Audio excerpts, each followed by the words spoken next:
اللهم صل على سيدنا محمد وأنزله المقعد المقرب عندك يوم القيامة. بسم الله الرحمن الرحيم. الحمد لله رب العالمين، والصلاة والسلام على أشرف الأنبياء والمرسلين وعلى آله وصحبه أجمعين. سبحانك لا علم لنا إلا ما علمتنا إنك أنت العليم الحكيم. رب اشرح لنا صدورنا أمورنا واحلل عقدة من ألسنتنا يفقه أقوالنا. حول ولا قوة إلا بالله العلي العظيم، ولا حول ولا قوة إلا بالله العلي العظيم، ولا حول ولا قوة إلا بالله العلي العظيم. خير ما أحييكم به تحية الإسلام وتحية الإسلام السلام. السلام عليكم ورحمة الله وبركاته.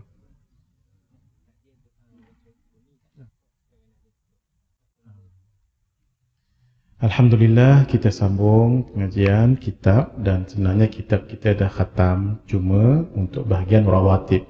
Untuk bahagian nawafil, tadi sudah kita bicarakan sedikit tentang solat sunat isyraq. Selepas ini solat sunat awabin, barulah kita pindah ke buku lain. Baik, siapa yang cari buku ni tadi waktu pagi dan tengah hari, tak ada stok ketika itu. Sekarang dah ada dah boleh dapat di luar dua buku ini. Kita nak baca buku ni siap lagi ni. Baik.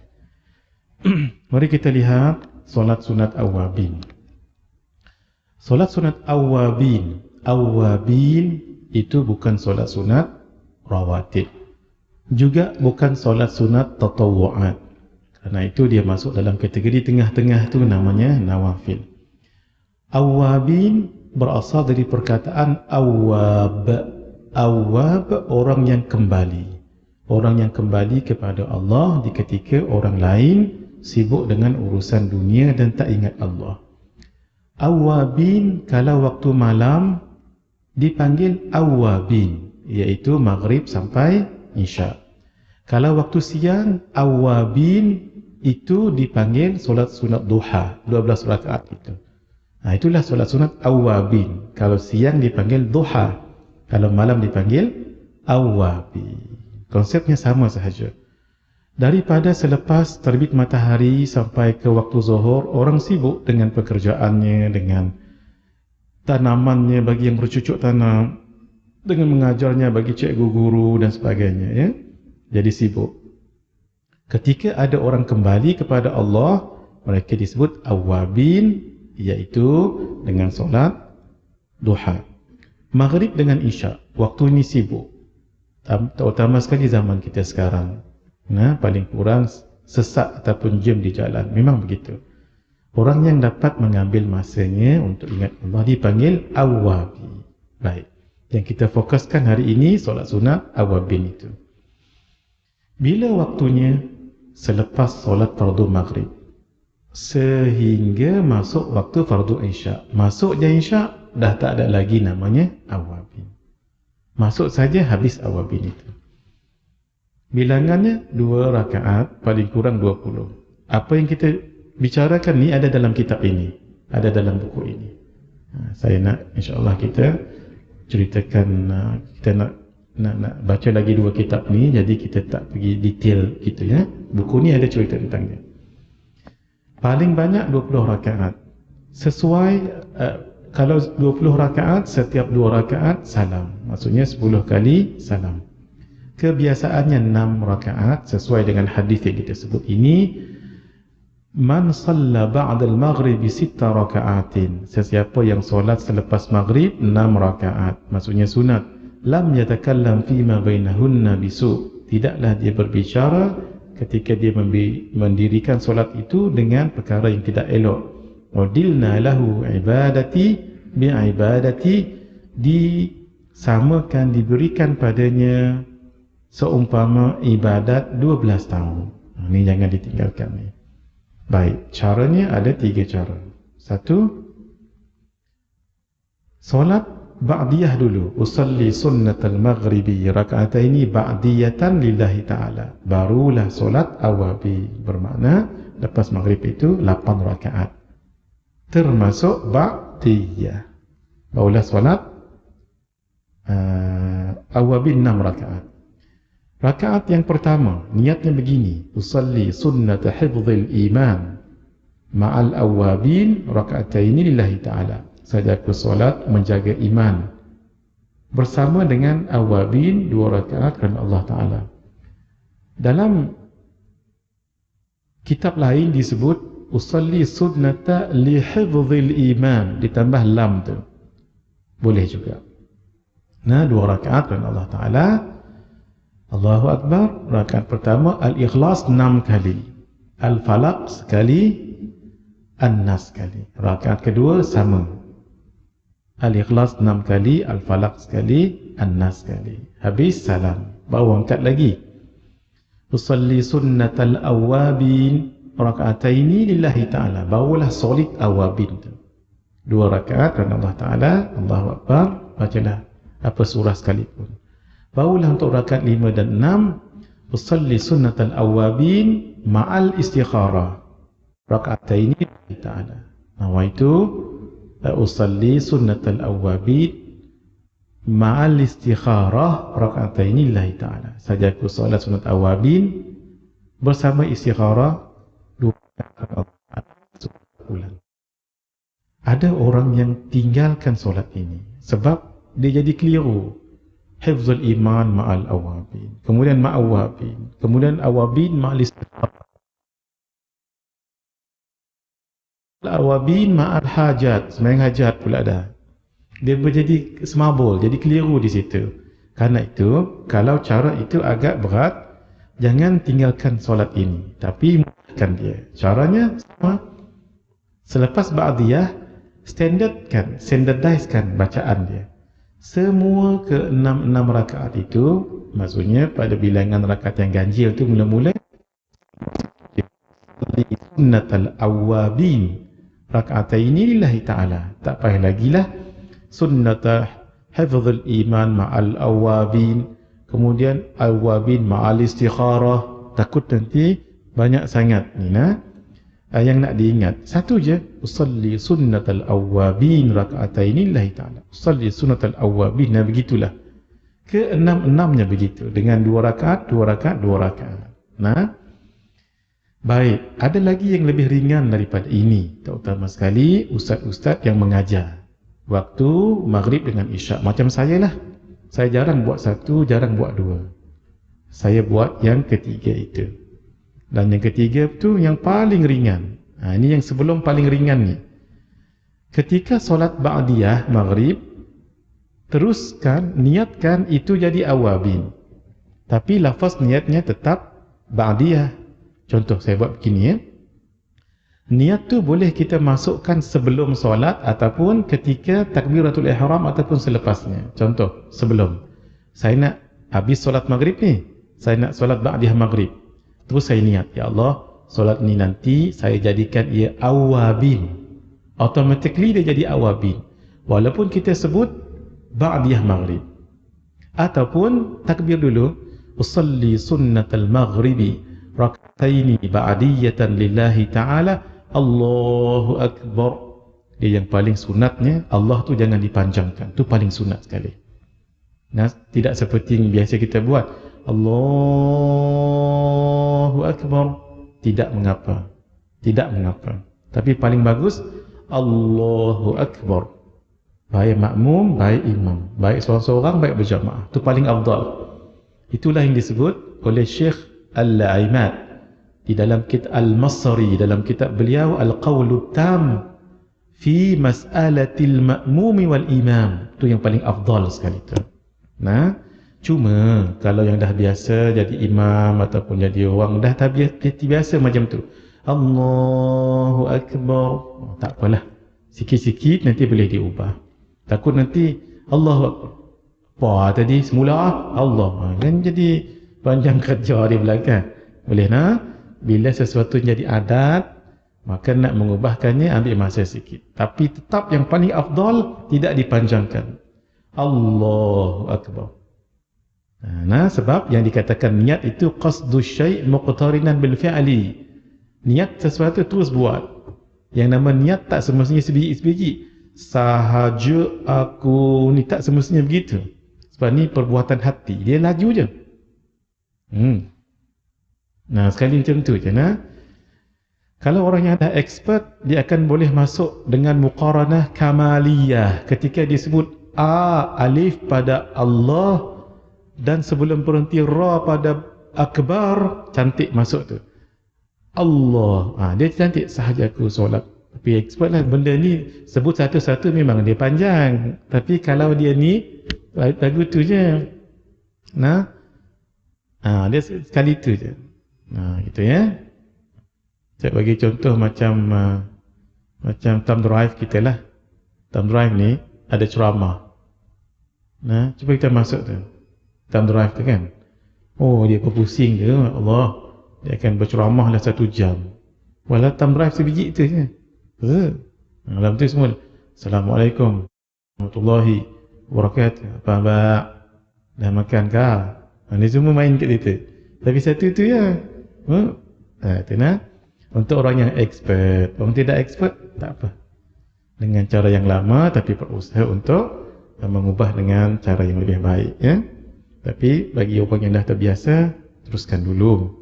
Takut nanti dia ubah secara drastik, selagi dia terkejut pula lagi. Itu ya. Baik. Tuan-tuan, saya buat begini ya. Usalli fardal maghrib, usalli sunnatal maghribi.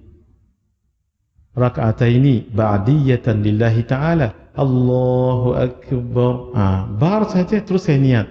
Ya Allah, saya jadikan solat ini awabin. Walaupun sebutannya adalah ba'diyah maghrib. Automatically awabin. Tinggal berapa awabin? Tinggal 4. 4 macam tadi. Dua-dua tadi. Usalli sunnatal awabin raka'ataini lillahi ta'ala. Salam. Angkat lagi. Usalli sunnatal awabin raka'ataini lillahi ta'ala. Yang paling selalu saya buat. Ni jangan cerita kat orang ni saya seorang yang buat ni. Sebab kita kan mengajar lepas maghrib. Kalau tak buat cara ni nanti lambat. Dikatakan juga Habib Omar juga selalu buat cara yang ketiga ni. Ini yang paling ringkas. Jangan minta diskaun lagi. Paling ringkas ni. Macam tadi juga usalli sunnatal maghribi raka'ataini ba'diyatan lillahi ta'ala. Allahu Akbar, niat. Ya Allah, saya jadikan ia solat awabin. Automatically dah jadi dah. Tinggal 4. 4 tu buat sekaligus.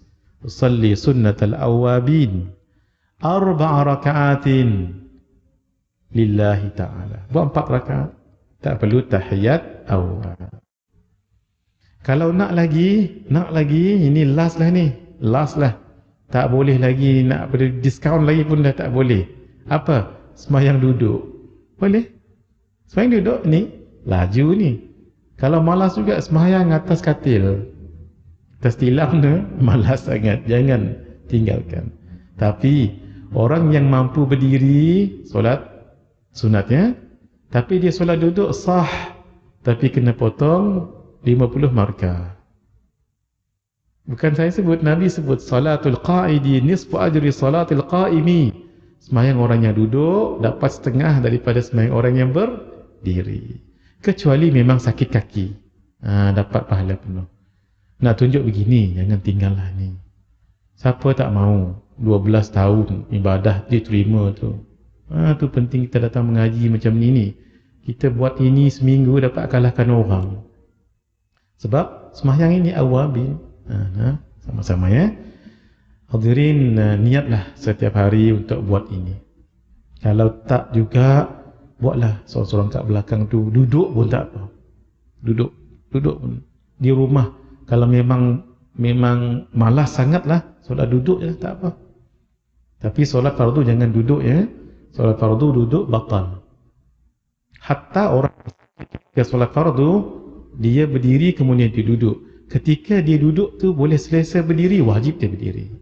Itu tuntutan pada solat fardu. Boleh ya? Ini jangan ditinggalkan, terutama sekali waktu PKP macam ni lagi mudahlah. Kita tak ke mana-mana pun, duduk atas tikar solat tu terus buat. Tambah lagi kita tak bersalam sekarang ni lagi cepat. Kalau saya ada kuliah maghrib, alhamdulillah setakat inilah sempat, alhamdulillah. Tapi buat dengan yang ketiga tu nombor bawah sekali. Yang ketiga ni kat sini, bawah laju. Kadang-kadang tak sempat, Al-Kafirun pun tak sempat. Yang penting 4 rakaat tu awabin jangan ditinggalkan. Boleh? Itulah sahaja untuk perbincangan kita dalam kitab Anugerah Allah dalam solat rawatib. Saya nak ijazahkan dululah sebelum kita masuk kitab baru. Tuan-tuan sebut kami terima ya. Bismillahirrahmanirrahim. Saya ijazahkan tuan-tuan untuk beramal, dan para asatidah dan ustaz ataupun siapa-siapa yang nak mengajarkan kitab ini, maka saya ijazahkan tuan-tuan untuk membaca, mengamal dan mengajarnya dan mengijazahkannya. Tuan-tuan sebut kami terima. Semua amalan dalam buku ni tuan-tuan boleh amal, satu, tuan-tuan boleh ijazahkan dah. Cuma minta nanti baca sekali lah untuk guru-guru kita yang mengijazahkannya. Sekarang wallahu a'lam bissawab, selesai kitab itu, kita masuk kitab 40 amalan, 40 hadis amalan sedikit pahala berganda. Sebenarnya dalam hadis ni ada 42. Ni dalam buku ni 42. Sebab saya nak ikut cara Imam An-Nawawi. Imam An-Nawawi itu walaupun nama kitabnya Al-Arba'in An-Nawawiyah, 40 hadis Imam Nawawi, tapi dalam tu ada 42 sebenarnya. Sebab itu datang Al-Imam Ibn Qudamah Al-Maqdisi yang datang lepas itu, campur lagi jadi 8. Itu yang jadi Jami' Al-Hikam, Jami' Al-Ulum Wal-Hikam. Itu yang jadi 50 hadis dalam tu. Kena memang ada fadilatnya orang 40 hadis. Semua turut nanti di hari kiamat dibangkitkan di kalangan fuqaha, di kalangan ulama. Tetapi walaupun sanadnya semuanya dhaif, tapi dikuatkan. Sanad-sanad yang lain dia jadi kuat dan diamalkan oleh para alim ulama. Kenapa 40? Wallahu alam.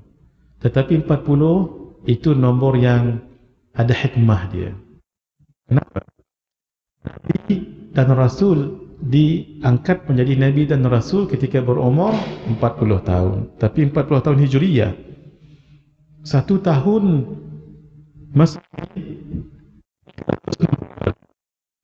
tahun Hijriyah 354 hari 8 jam 8 minit. Tu dhabit untuk 1 tahun. Jam 8 minit. Bermakna umur kita dalam hijrah lebih tua banding dengan dalam Masehi. Kenapa 40 tahun? Nabi dan Rasul dilantik oleh Allah menjadi 40 tahun. Menjadi Nabi dan Rasul ketika umur 40 tahun. Nabi Musa bermunajat dengan Allah, wa wa'adna Musa 40 lailatan. 40 malam.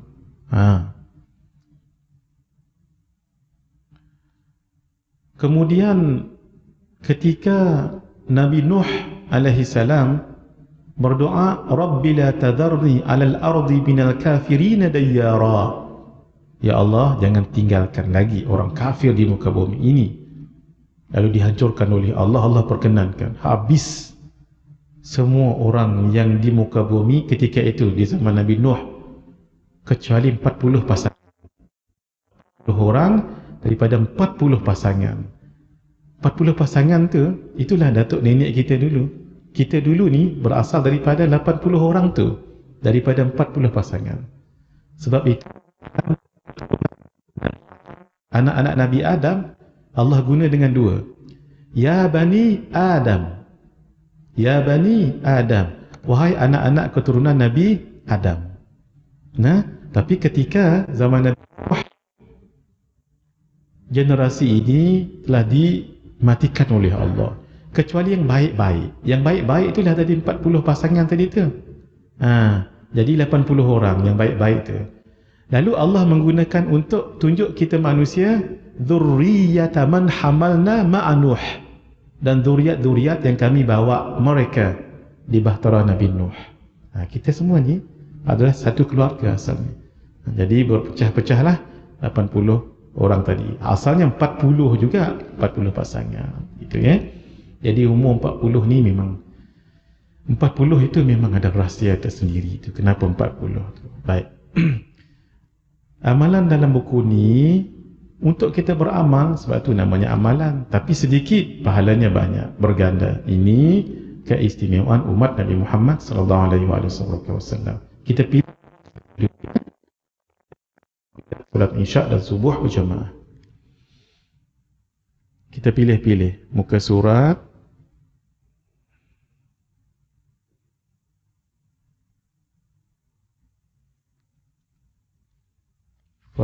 solat Isya dan subuh berjamaah. Yang muka surat berapa? 47 sama-sama. 47. Hadis yang ke-13. Ini bagus dibaca ni antara maghrib dengan Isya ataupun tazkirah zuhur ni, sebab dia ringkas. Ringkas amal. Alhamdulillah buku ni dah cetakan yang ke-5 dah sekarang ni. Allah, cepat masya-Allah ya. Saya sebenarnya buat buku ni untuk diri saya sendiri. Sebab kita ni kan malas, sayalah tuan-tuan rajin nampak muka rajin lah. Nampak muka je lah. Jadi tapi dah lah malas nak dapat pahala lebih. Ada, memang ada. Ini itulah menjadi umat Nabi Muhammad sallallahu alaihi wasallam. An Uthman bin Affan radhiyallahu taala anhu qala, daripada Sayyidina Uthman bin Affan radhiyallahu taala anhu qala.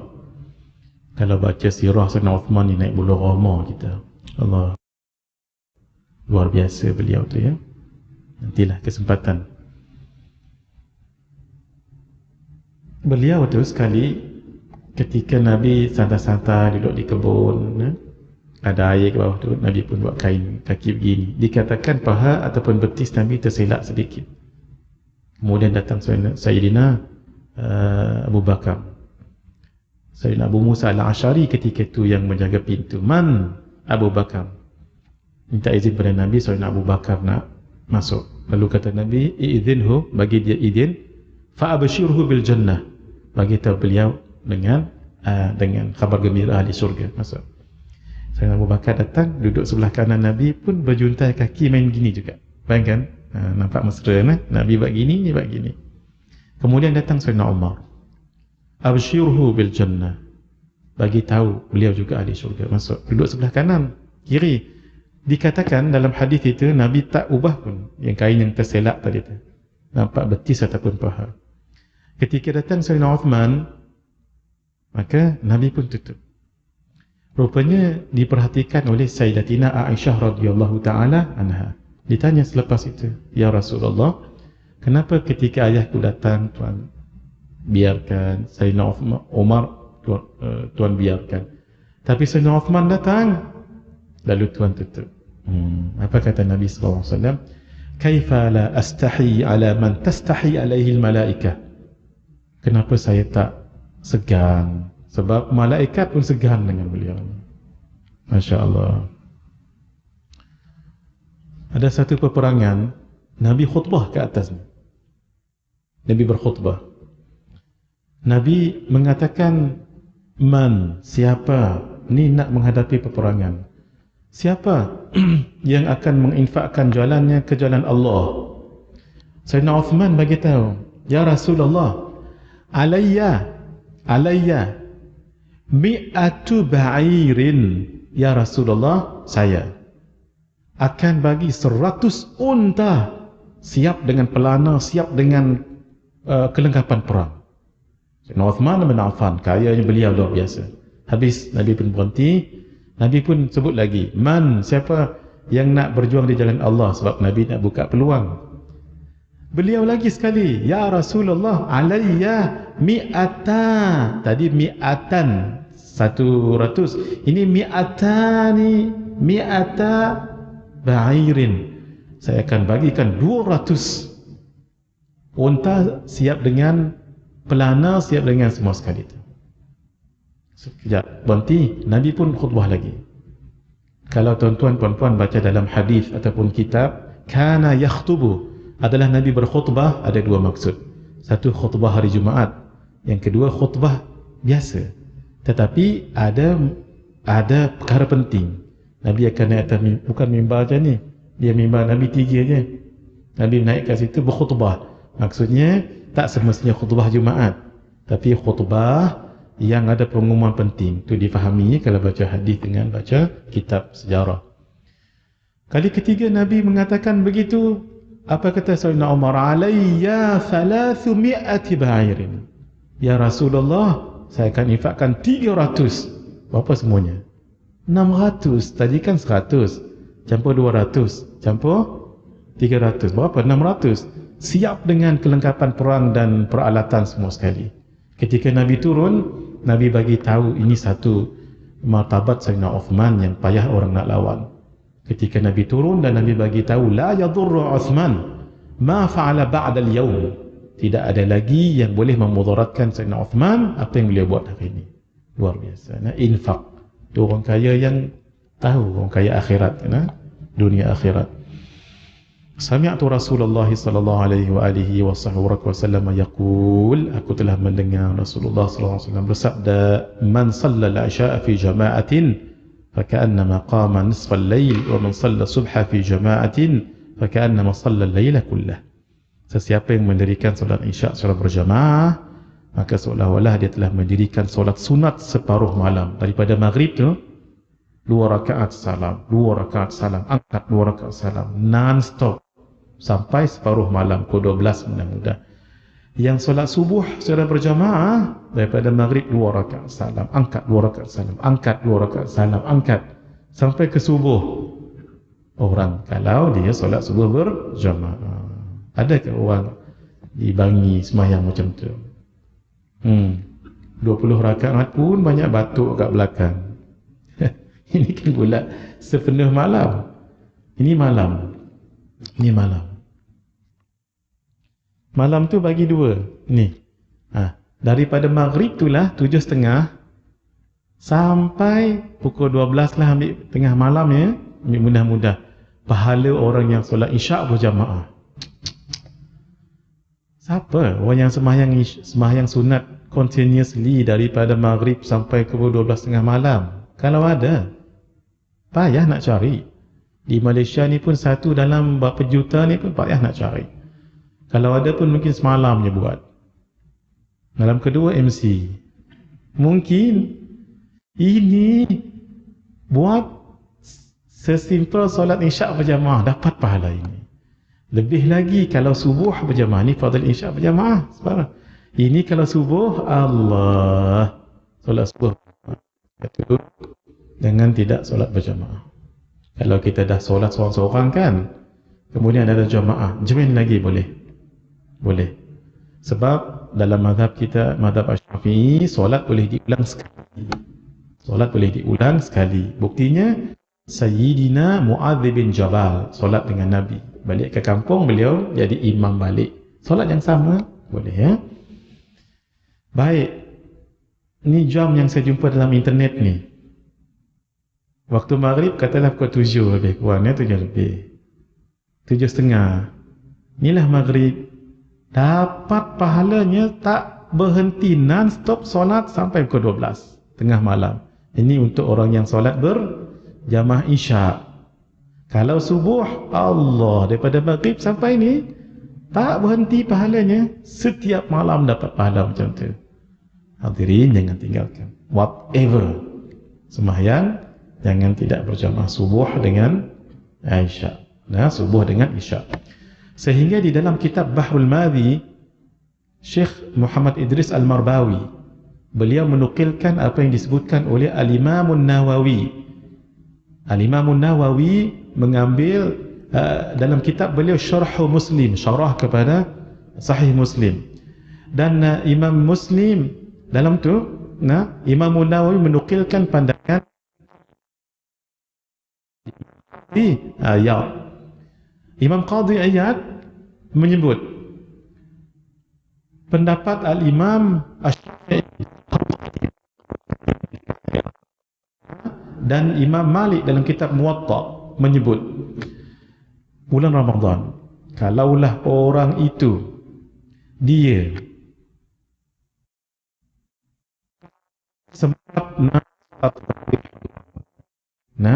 tapi dia dapat solat subuh berjamaah. Ini dalam kitab tu sebut. Tapi dia malam tadi ditakdirkan berlaku Lailatul Qadar, falahu hadduha, maka bagi buat malam tadi juga berkat solat subuh berjamaah. Jangan tinggallah hadirin ya. Baik, inilah dia pahala untuk orang yang solat isyak dan subuh berjamaah. Jangan tinggal. Baik, mari kita masuk yang hadis yang lain pula. Kita cerita hadis yang ringan-ringan saja untuk kita amalkan. Ini tujuan kitab ni memang untuk diamalkan. Baik, mari kita lihat hadis surah Az-Zalzalah, hadis ke berapa ya? Muka surat 134. 134.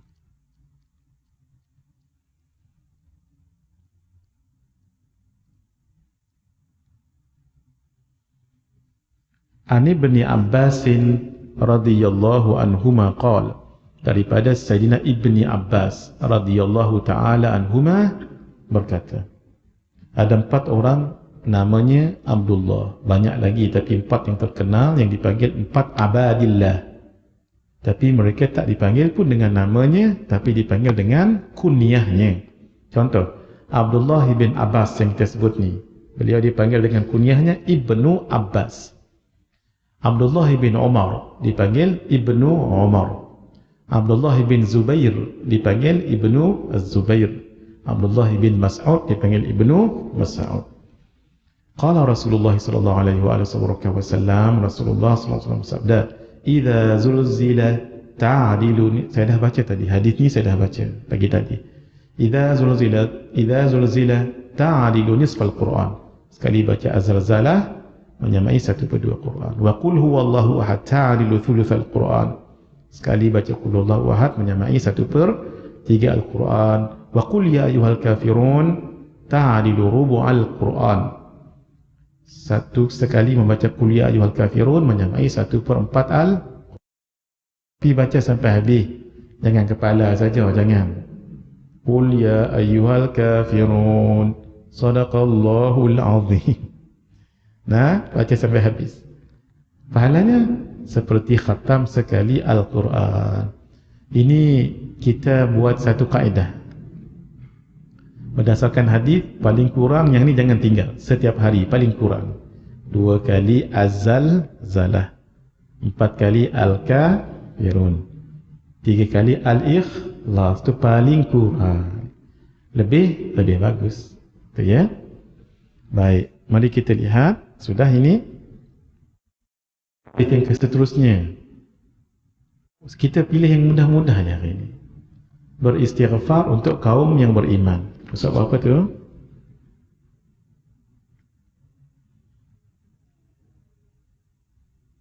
"160" sama-sama. 160. Beristighfar untuk kaum beriman, sama ada lelaki atau perempuan. An Ubadah bin Samit radhiyallahu anhu qala, daripada Sayyidina Ubadah bin Samit radhiyallahu taala anhu berkata, qala Rasulullah sallallahu alaihi wasallam, Rasulullah sallallahu alaihi wasallam sabda, man istaghfara lil mu'minina wal mu'minat kataballahu lahu bi kulli mu'minin wa mu'minatin hasanatan. Sesiapa yang memohon keampunan daripada Allah untuk orang-orang lelaki yang beriman dan orang-orang perempuan yang beriman, maka Allah akan mencatatkan untuk perempuan yang beriman. Note kat sini tak disebut daripada zaman apa, zaman Nabi mana. Kalau daripada zaman Nabi Adam, berapa ramai lelaki dengan perempuan yang beriman? 1. Tidak disebut ahya'an am amwata, orang yang hidup ke orang mati, tak sebut kat sini ni. Ni kan dia umum gini ni, tak sebut pun dia ni dah meninggal ke ataupun belum ke, zaman Nabi Adam ke tidak. Dalam kaedah menyebut al-umumiyatihi, keumuman itu tetap akan berada pada umumnya. Kalaulah umum sejak daripada zaman Nabi Adam sampai zaman kita. Katalah kita, kalaulah kita kecilkan zaman kita ini, orang yang masih hidupnya yang beriman agak-agak berapa bilion, agak-agak mengaji orang Islam satu dunia, lebih kurang 2.5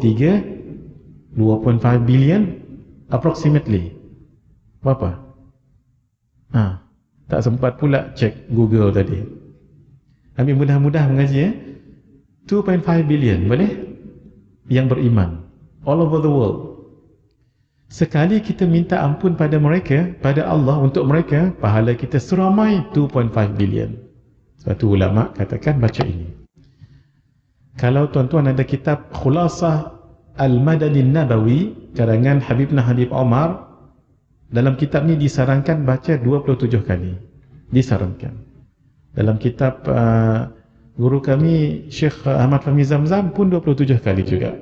Tuan-tuan yang ada beli buku ni pun saya tulis kat sini 27 kali juga. Sebab ikut alim ulama nah. Baik, tuan-tuan ikut saya baca dulu. Astaghfirullah lil mu'minin wal mu'minat. Bacaan ni ada pada muka surat 161. Astaghfirullah lil mu'minin wal mu'minat. Astaghfirullah lil mu'minin wal mu'minat.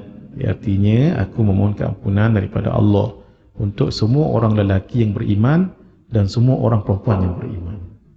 Tadi kita baca berapa kali tadi? 3 kan? 24 kali, nanti balik ni sambung.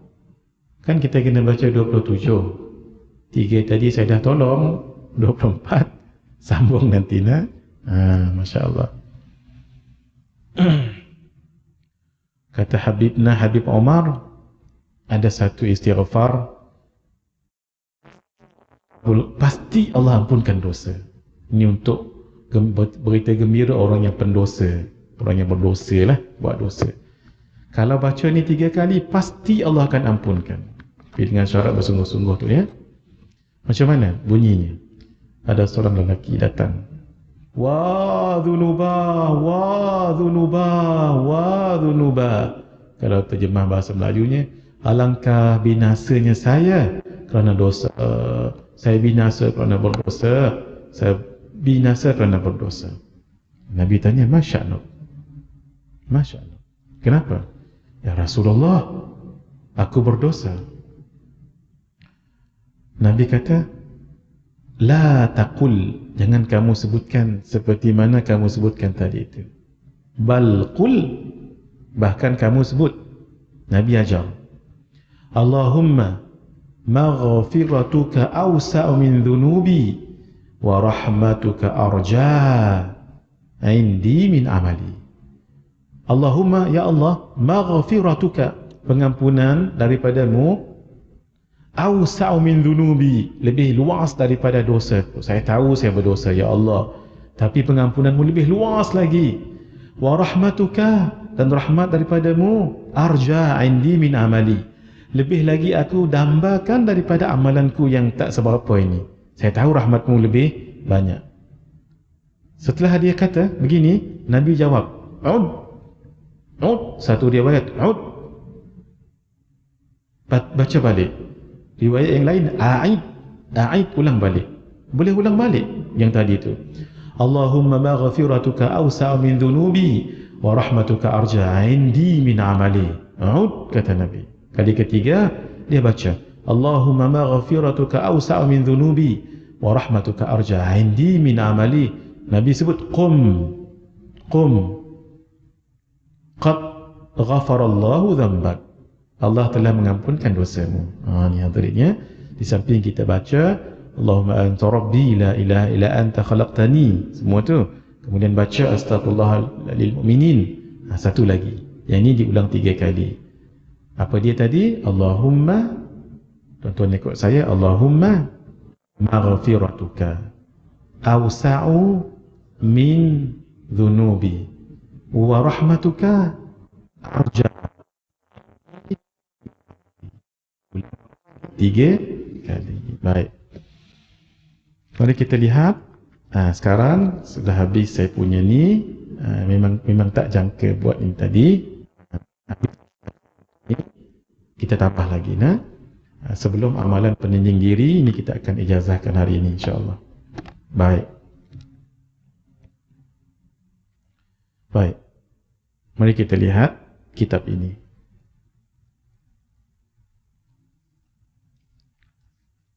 Baca, kita tengok hadis yang pertama secara laju sahaja ya. Muka surat 2. Kelebihan mengajar ilmu agama. Ilmu agama. Ilmu agama tu apa dia? 3 tu yang penting. Aqidah, fiqh dengan tasawuf. InsyaAllah masjid ni ada 3 mengaji.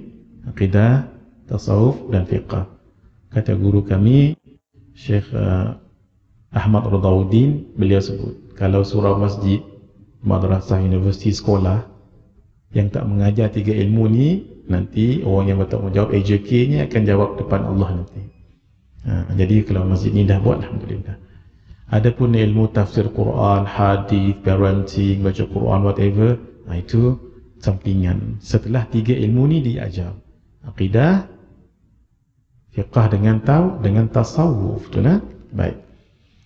An Sahli bin Sa'din radhiyallahu ta'ala anhu anna Rasulullah sallallahu alaihi wa alihi wa sallam qala yawma Khaybar li Ali radhiyallahu ta'ala anhu.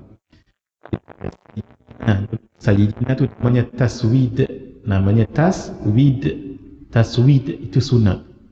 Sayyidina kita sebut nama Nabi itu sunat. Untuk adab. Baca Sayyidina boleh, Sayyiduna boleh, Sayyidana boleh. Kalau dalam bahasa Arab, itu dijaga. Kalau kita Melayu ni, saya lebih suka Sayyidina. Itu ya. Sebab dia ada sebabnya tu, ada marfu', ada mansub, ada majrur. Boleh nak baca Sayyiduna, boleh. Sayyidana boleh, Sayyidina pun boleh. Yang tak bolehnya tak berbunyi. 3 tak sebut. Sa'ad radhiyallahu ta'ala anhu, tu namanya taradhi. Taradhi ini walaupun nampak ringkas taradhi ini, tapi ini disebut sebagai jumlah du'aiyah khabariyah lafzan insya'iyah maknan. Khabarnya menyebutkan Allah telah redha, tapi insya'iyahnya doa, semoga Allah meredai. Yauma Khaybar, iaitu hari peperangan Khaybar. Orang Yahudi di bumi Madinah yang terbesar 3. Yahudi Bani Quraidah, Bani Qainuqa dengan Bani Nadir.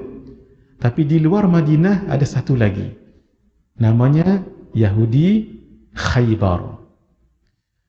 Orang Yahudi Khaybar paling ganas banding dengan Yahudi yang lain. Paling kuat kubu mereka, sehingga ke kampung tu ada 7 pintu. Tu yang nanti kita tengok peristiwa Sayyidina Ali buka 3 pintu tu. Beliau seorang yang buka, besar pintu Khaybar tu. Yang ketiga, mereka punyai peralatan perang yang paling lengkap sekali. Ni Khaybar. Sebab tu berdepan dengan Yahudi Khaybar ni sangat memerlukan kesungguhan. Sebab Yahudi paling ganas, kota yang paling utuh, kelengkapan perang paling lengkap. Akhirnya dikalahkan oleh Rasulullah sallallahu alaihi wasallam. Tuan-tuan, kita kalau pergi Madinah jarang kita pergi ke Khaybar. Sebab dalam package pelancongan pun tak. Kalau boleh pergi.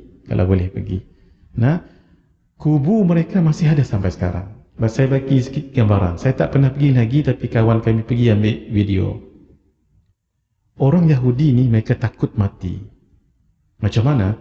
Mereka tak buat kubu dekat santai landai macam kita ni, tak. Dia buat kubu atas bukit macam ni. Dan kubu mereka itu ditutup dengan batu-batuan, dengan tanah liat dan sebagainya. Tapi dibuat lubang.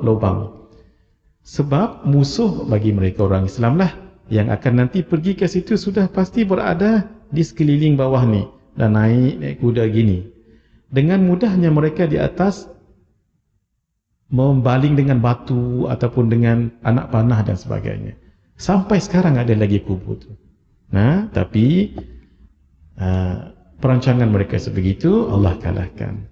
Lalu kata Nabi, cerita perang Sayyidina Ali, kenapa Sayyidina Ali dapat ni. Lalu kata Nabi, esok nak pergi berperang siapa yang pegang panji peperangan, itu menjadi satu kebanggaan. Itulah yang dicita-citakan oleh setiap sahabat. Nabi pula bagi hint begini, la'u'tiyanna ar-rayata liman yuhibbuhu Allah wa yuhibbu rasuluh. Saya esok akan bagikan panji ini kepada orang yang Allah cinta dengan dia, pada dia, dan Nabi cinta pada dia. Siapa tak mau? Malam tu depa tidur tu pakat, moga-moga saya lah gitu, nah. Sebab sudah pasti orang itu dicintai Allah dan Rasulnya. Akhirnya orang bertanya, Nabi tanya, Aina Ali? Mana Ali? Ketika itu beliau sakit mata, Sayyidina Ali sakit mata.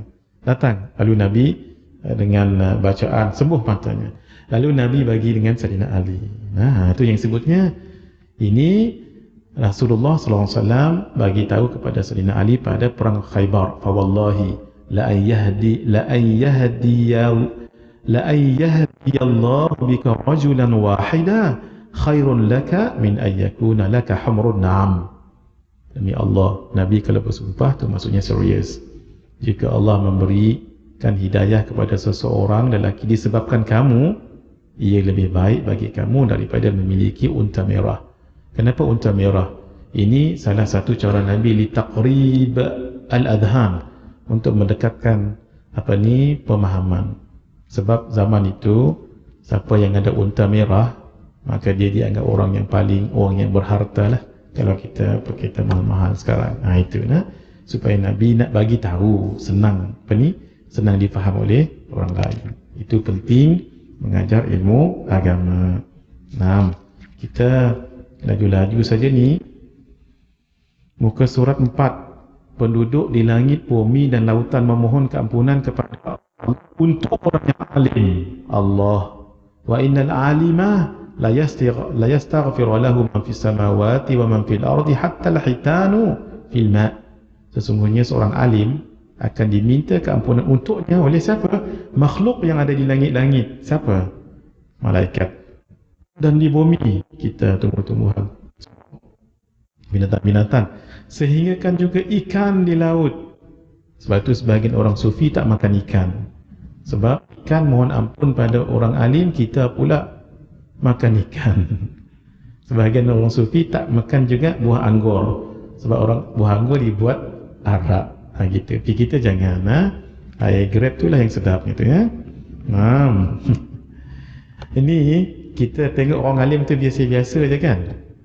Penduduk di langit, di bumi dan lautan mohon ampun. Kalau kita minta ampun, astaghfirullahalazim alladzi la ilaha illahu al-hayyul qayyum wa atubu ilaihi. Belum tentu diampunkan oleh Allah, belum tentu. Sebab itu kata Sayyidatina Rabi'atul Adawiyah, sebab beliau anak yang keempat. Rabi'atul Adawiyah. Apa beliau sebut? Beliau sebut seperti yang dinukilkan di dalam kitab Tanbihul Muqtarrin karangan Syekh Abdul Wahab Asy-Sya'rani. Kata Sayyidatina Rabi'atul Adawiyah, istighfaruna yahtaju ila istighfar. Kita mohon ampun ni kan, minta kita istighfar kita ni perlu pada istighfar. Sebab kita tak sebut daripada hati, main mulut saja. Tapi hati kita tidak menyelami maknanya. Itulah orang-orang yang alim ni, Masya Allah, luar biasa ya. Mereka itu ditakuti oleh jin, iblis daripada 1000 orang abid.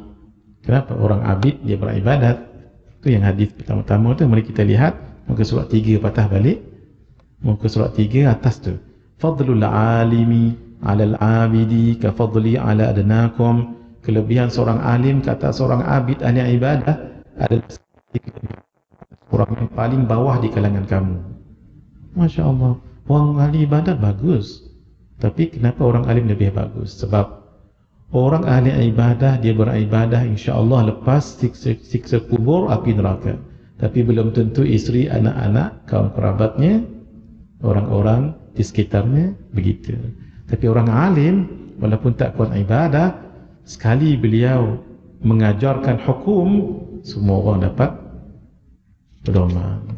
Saya bagi contoh ya. Di kampung kami saya jumpa ada seorang, dia tanya saya permasalahan tentang wuduk. Dia baru tahu. menikah pun orang ni yang tidak mengapa kalau dia bersentuh kulit dengan anaknya perempuan. Dia baru tahu.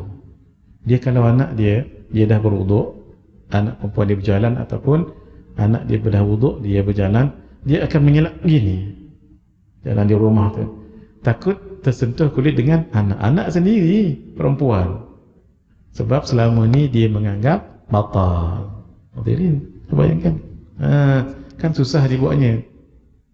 Lebih lagi kalau orang yang tak tahu, contohnya dia bersentuh kulit dengan suaminya, bagi muslimat, lelaki dengan isteri, batal tak batal dalam mazhab kita Syafi'i? Batal, tidak batal dalam mazhab lain. Tapi dia tak tahu permasalahan itu. Dia pun solat dalam keadaan dia bermazhab Syafi'i, batal sepanjang solatnya itu. Berdosa tu tidaklah sebab dia tidak tahu. Sebab itu penting ilmu itu. Faman bi ghairi ilmin ya'malu fa'amaluhu mardudatun la tuqbalu. Al-Imam Ibn Ruslan menyebut dalam kitabnya Az-Zubat, sesiapa yang beramal tidak dengan ilmu, amalannya ditolak, tidak diterima Allah. Kita panjang-panjangkan muka surat 24, berwuduk sebelum tidur supaya dapat doa malaikat. Berwuduklah hadirin sebelum tidur supaya dapat didoakan oleh para malaikat. Kita cerita amalannya. Terus mari kita lihat muka surat 32, membaca doa selepas azan. Siapa yang dengar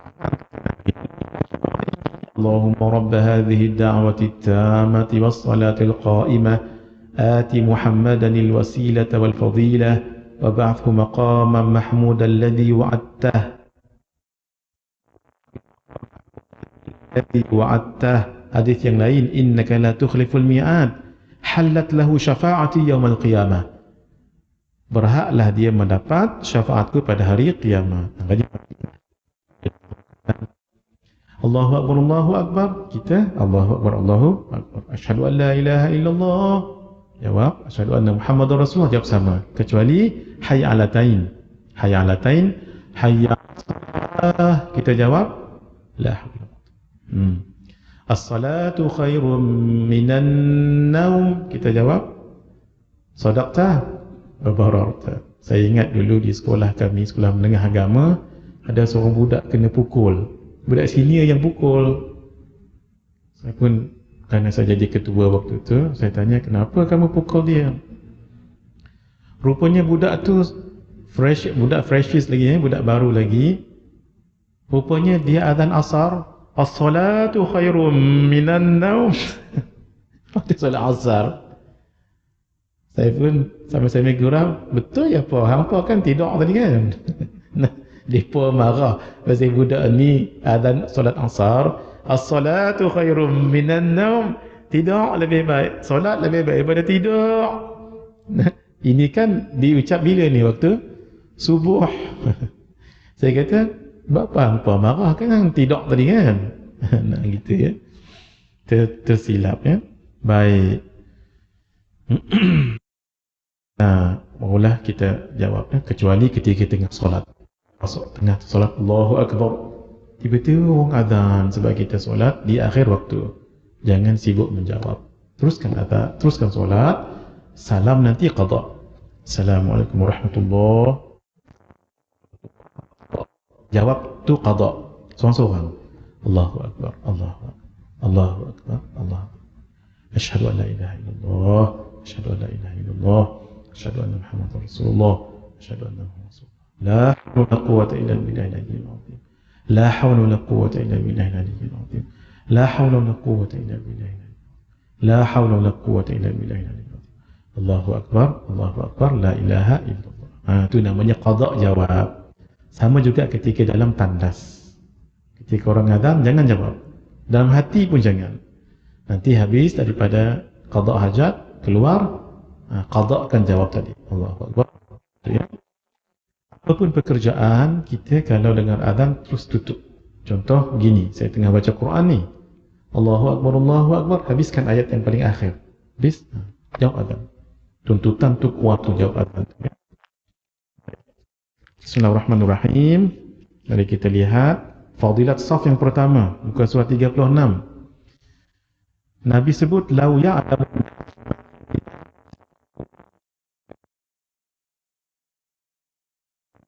saf yang awal. Saf yang awal begini. Ini imam. Saf yang awal bukan garisan ni. Ini bukan. Ini bukan saf. Memang bahasa Melayu kita ni saf lah ni. Saf. Saf yang sebenar bukan garisan dan bukan barisan. Saf adalah orang yang mendirikan solat itu. Karena itu kalau kita solat di kebun, ada garisan tak? Ada barisan tak? Tak. Kenapa imam kata luruskan saf? Nak pergi ambil tali ke apa? Tak. Kita yang kena susun. Orang yang berdiri itu namanya saf. Sehingga hadis menyebut begini.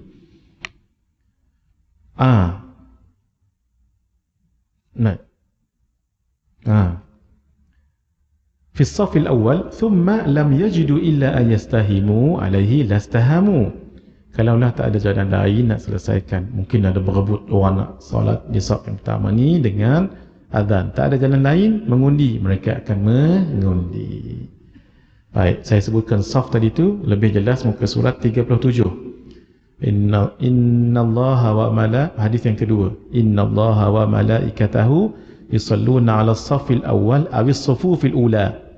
Sesungguhnya Allah dan para malaikat yang bersolawat ada di saf pertama atau saf-saf yang awal. Begini imam sebelum nak solat, istawu, istaqimu, faham juga. Takut makmum jawab tak tahu tu ingat doa, maklum ustaz cakap Arab. Teruskan saf, itu sunat Kemudian imam akan tengok sikit-sikit. Teruskan. Itu cukup. Tak perlu imam nak pergi baju biru, luruskan saf betul-betul dengan kuning, rapat betul-betul, rapat ini sampai dia pergi kat situ, rapat ini lah orang lain kena Allahu Akbar. Dah lama sangat. Itu namanya saf. Saf orang yang berada di nak mendirikan solat. Yang paling afdal saf yang pertama ni. Yang kedua saf yang kedua, yang ketiga saf yang ketiga. Baik. Hadis menyebut orang yang solat berjamaah dapat 27 ganjaran. Salatul jama'ati tafdhulu min salatil fardhi bi 27 darajat. Tapi 7 tu tak sama setiap saf. Kita bagi mudah faham. Saf yang pertama ni 27 keping duit RM100. Saf yang kedua 27 keping duit RM50. Saf yang ketiga seterusnya 20 dan sebagainya. Satu. Saf yang sebelah kanan imam ni, kanan imam ni lebih afdal daripada saf yang sebelah kiri imam. Sebab itu Islam bukan agama guna akal saja, tak. Kalaulah Islam itu agama akal, nescaya masjid bukan ke belakang tapi ke kanan dan kiri. Kenapa? Biar semua orang dapat fadilat saf yang pertama. Tapi kenapa begini? Sebab kaedahnya fastabiqul khairat. Hendaklah kamu berlumba-lumba dalam kebaikan. Oleh kerana penting saf ni, sehingga ada hukumnya. Apa dia? Siapa yang dah berada di saf yang pertama, lalu dia kepada orang yang lambat, dia pun pergi ke saf yang kedua, orang saf kedua masuk saf yang pertama, hukumnya makruh. Hukumnya makruh. Sebab orang ini nak mengimplementkan ithar. Ithar ni maksudnya bagi hak orang. Maksudnya melebihkan orang. Wala yu'thiruna ala anfusihim walau kana bihim khasassah. Ithar tak boleh dalam bab ibadah. Seolah-olah dia tak mau pahala Allah bagi kat di situ, orang lain pula dapat. Hukumnya makruh. Tak boleh. Tapi ithar dalam bab dunia tak apa. Contoh, kita ni kan daurah. Tinggal 2 orang yang last, kita dengan kawan. Dalam mangkuk tu ada satu ayam. Ambil ayam ke telur? Kata kita sekarang. Tapi praktikalnya kalau orang yang ithar, dia ambil telur, ithar. Kita duduk, ada pakcik berdiri dalam bas. Ithar, kita berdiri, pakcik itu duduk. Itu nama ithar. Tapi dalam bab, nah, kalau siapa yang ni, wah, dia tahu pahala, lalu dia sakit perut, ni ridak ni diletak di depan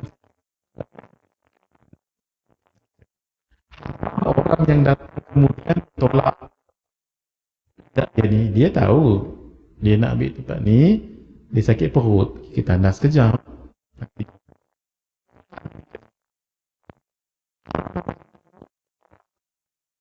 Orang ketiga, yang ke-20, lah ridak ni keluar ke masjid. Pertama hukumnya makruh, yang kedua ada yang masuk ICU nanti. Tak boleh. Cuma orang yang letak ni pula kena tahu dirinya dan hukum. Kalau ketua pengaji ambil ridak ni letak nah, sebab tak kena. Ini memang melihat keadaan dia. Nah. Usahalah hadirin di saf yang pertama. Saf yang pertama lebih afdal. Baik, kita teruskan saja solat berjamaah muka surat 38. Dapat 27 ganjaran. Tambah lagi solat subuh tadi tu. 6. Bacaan i'tidal tadi sudah kita bicarakan, sami Allahu liman hamidah, rabbana walakal hamdu hamdan katsiran thayyiban mubarakan fi. Terus muka surat 46. Kita sebut amin, kata Syekh kan.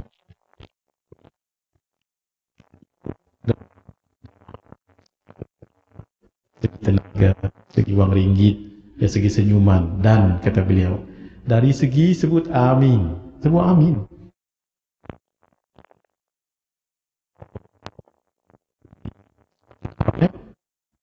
Kuat suara amin. Kalau dalam hadis disebut hatta tudujja.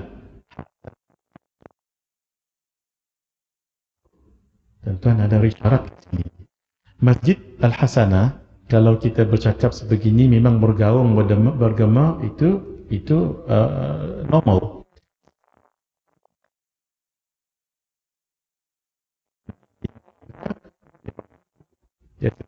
Apa ni, ilmu apa panggil ni? Ilmu fizik kan. Tapi kalau Masjid Nabawi zaman dulu,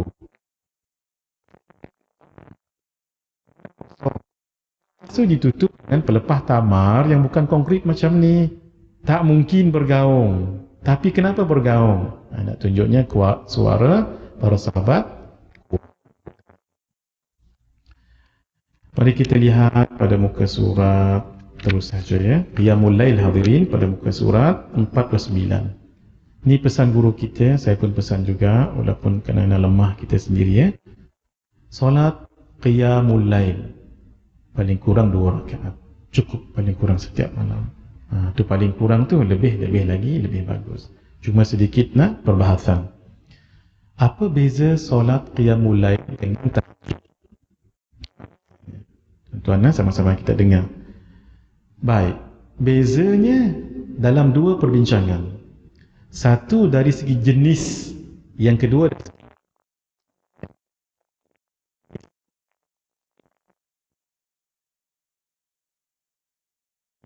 selepas solat Isya tak tidur dahulu, itu namanya qiyam.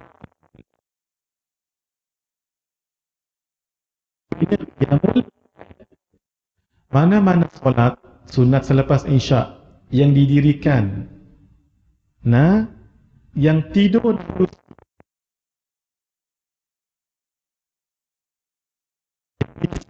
walaupun namanya lain. Saya bagi contoh bulan Ramadan, karena kita kenyang sangat,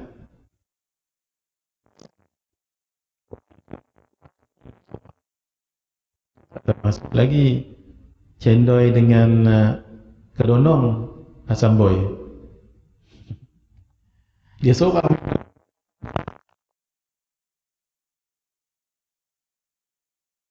terus tidak bangkit pukul 4 pagi. Dia dah solat tarawih tak? Belum kan? Dia namanya tarawih tapi dalam kategori qiyam, dalam kategori tahajud. Kenapa? Sebab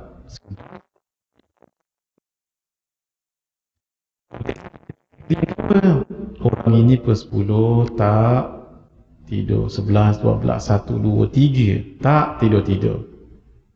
Alang-alanglah nak subuh ni, solatlah dia tahajud pukul 3 pagi.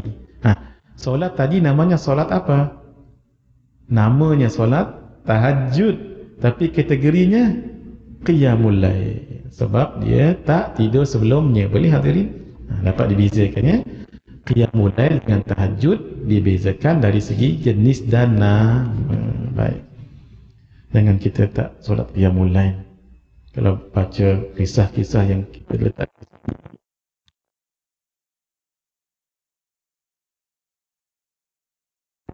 tuan-tuan kalau boleh buku ni bagilah dengan isteri, dengan suami, sebab lengkap cara solat tahajud ustaz. Lengkap kat sini. Maksudnya senanglah kalau kita nak solat. Solat duha pun ada doa kat sini yang senang. Qabliyah, ba'diyah tadi pun kita dah sebut.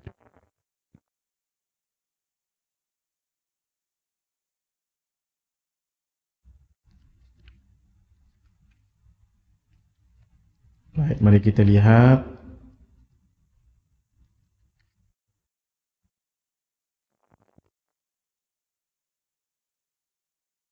Baca ayatul kursi, muka surat 142. Membaca ayatul kursi.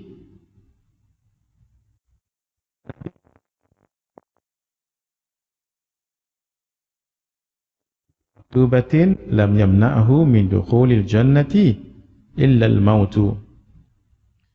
Setiap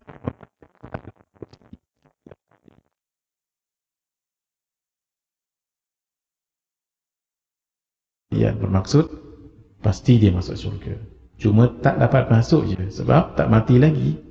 Gitu. Usahakan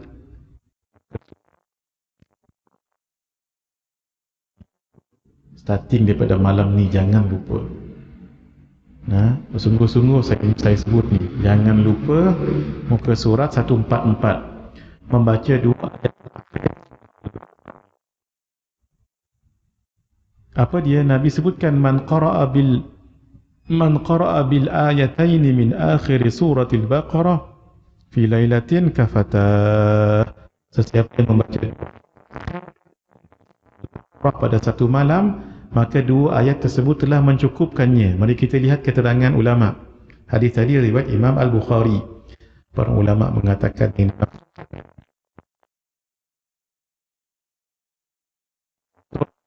kalaulah malam tu dia tak sempat bangun malam, di cover dengan 2 ayat ini. Allah membaca Al-Quran baik dalam solat atau lepas solat.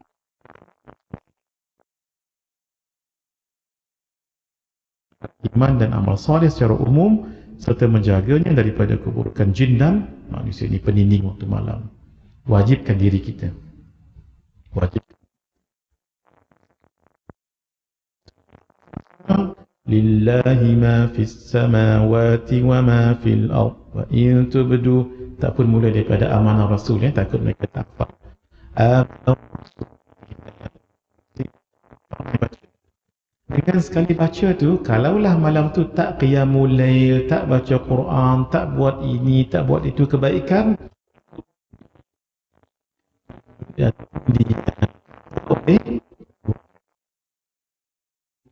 jangan lupa ya. Baik. Ini mudah-mudahan Allah jaga kita daripada pendinding diri ni yang ada dekat depan ni. Ia berkaitan dengan hadis 148, iaitu kalau kita baca ni daripada gangguan syaitan 100 kali lepas subuh.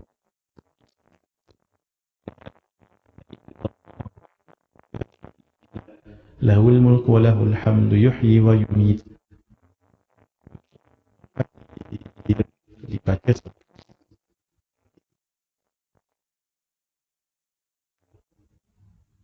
jangan dulu 100 kali. Kita takut jumpa orang histeria.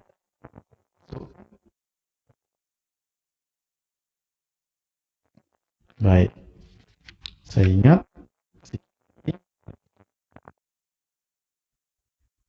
surah 155. Ni nanti sekali lagi nak masuk pasal malam kan. La ilaha illallah wahdahu la syarika lah, lahul mulku wa lahul hamd, yuhyi wa yumiit, la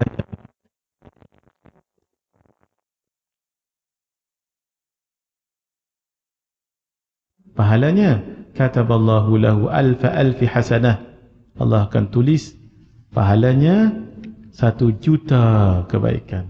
Allah. Wa maha anhu alfi sayyi'ah, dihapuskan 1,000,000 kesalahan dosa. Wa rafa'a lahu alfi darajah, diangkatkan darajatnya berapa? 1,000,000. Ini kita tak masuk ke pasar minggu, pasar malam, pasar raya, kedai runcit dan sebagainya. Baca ini, gitu.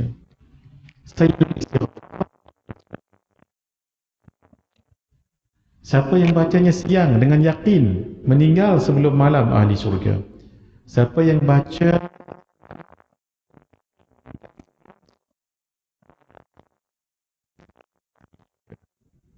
sebab itu ulama sarankan baca seawal subuh sebagai wakil siang dan baca seawal maghrib sebagai wakil malam. Baik.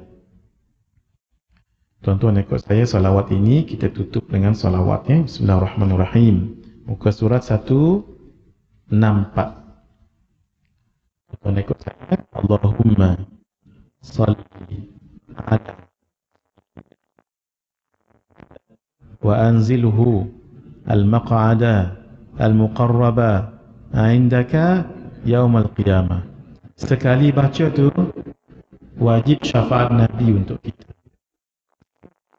Itu wajibat lahu syafa'ah, wajiblah syafaatku untuknya, syafaat untuknya. Hadis riwayat Imam Al-Bazzar dan Imam Al-Tabarani, Al-Kabir dengan Al-Awsat. Hafalkan ini, jadikan setiap amalan ini. Baik, yang lain.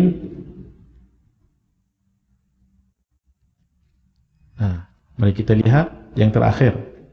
Untuk kitab ini kita ijazahkan sekarang. Tasbih dan tahmid dibaca 3 kali selepas solat subuh. Ceritanya macam ni.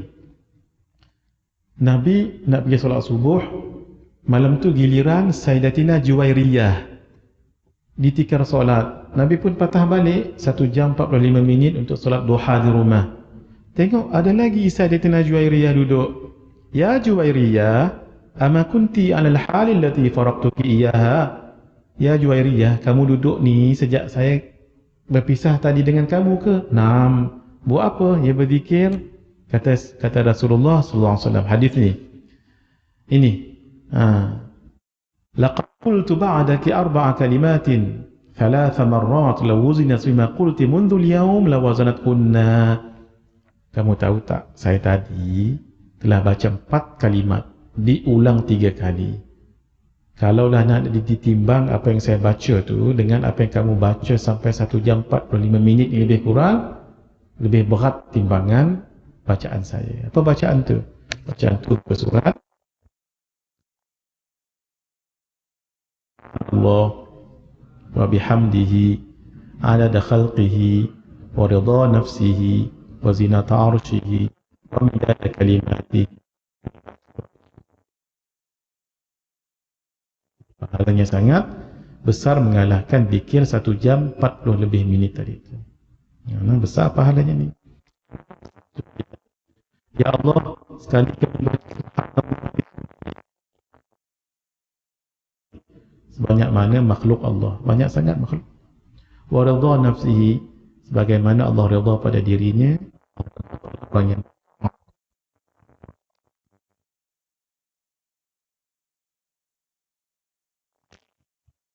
Arash ni makhluk paling besar. Sudah pasti berat. Setakat ini berapa dalam kitab Nurul Qalam Al-Marzuqi oleh Syekh Muhammad Nawawi Ibn Umar Al-Thani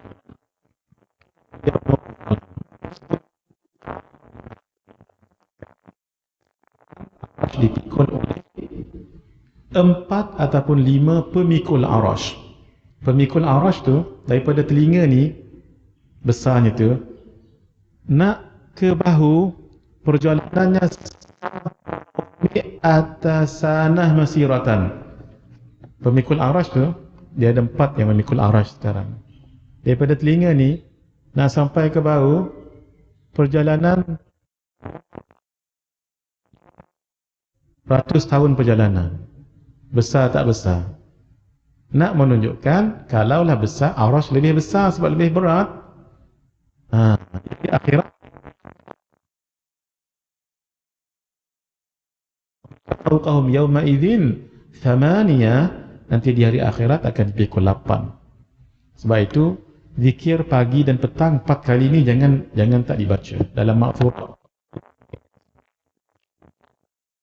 Ya Allah, aku mengambilmu sebagai saksi. Wa ushidu hamalata arshika, pemikul arashmu, wa malaikataka, dan malaikatmu. Pelik.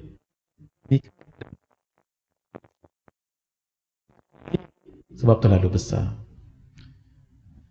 Tuan-tuan, saya bagi gambaran ya, cuba ikut saya. Besarnya arash, sebab makhluk paling besar arash. Cuba ya. Dalam hadis riwayat, langit yang ada di atas tu, langit yang ada di atas tu, itu namanya sama'ud dunya, langit dunia. Atas langit tu ada lagi 7 lapis langit. Alladzi khalaqa. Riwayat Ibnu Asakir. Langit yang pertama tu besarnya bukan langit atas ni, atas daripada ni lagi. Sekarang kalau kita letak di langit yang pertama, sebesar hanyalah menjadi besarnya sebesar cincin di tengah padang pasir. Besarnya tu.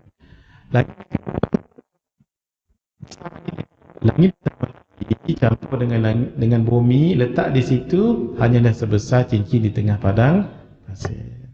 Langit yang ketiga, langit pertama campur, letak hanyalah sebesar cincin di tengah padang pasir. 4 lebih besar, 5, 6, 7 lebih besar.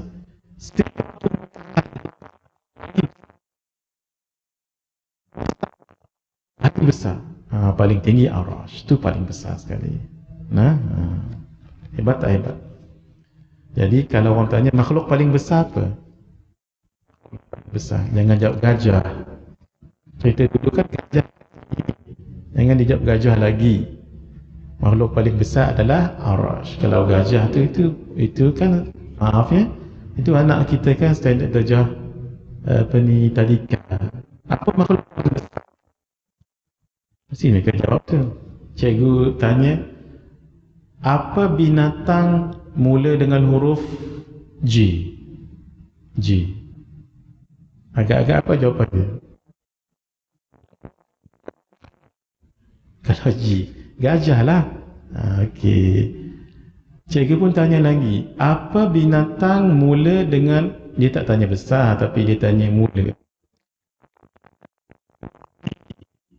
Tadi G, gajah lah. Ini D. Agak-agak budak tu jawab apa? Ni tadika ni. Mesti dia terfikir makhluk yang paling besar. Lalu dia jawab apa? 2 ekor gajah. Cikgu ni mula marah ni, nak mempermainkan saya je. Terusi, apa mula dengan huruf M? Seorang tak berani jawab, takut nanti salah naik atas meja. Dia lagi yang jawab. Apa yang dia jawab?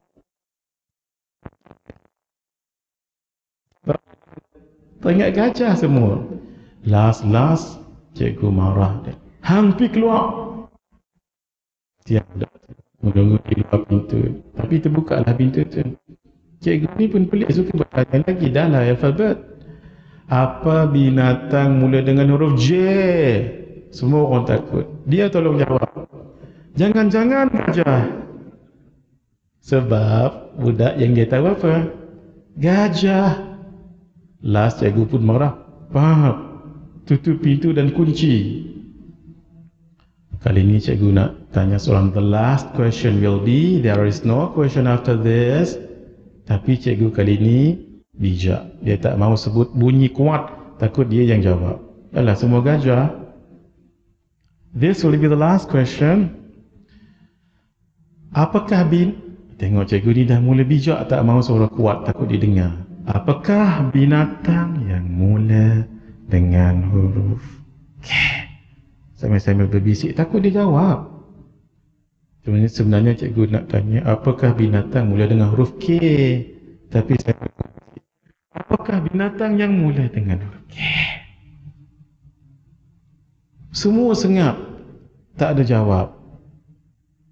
Eventually ada suara kat luar.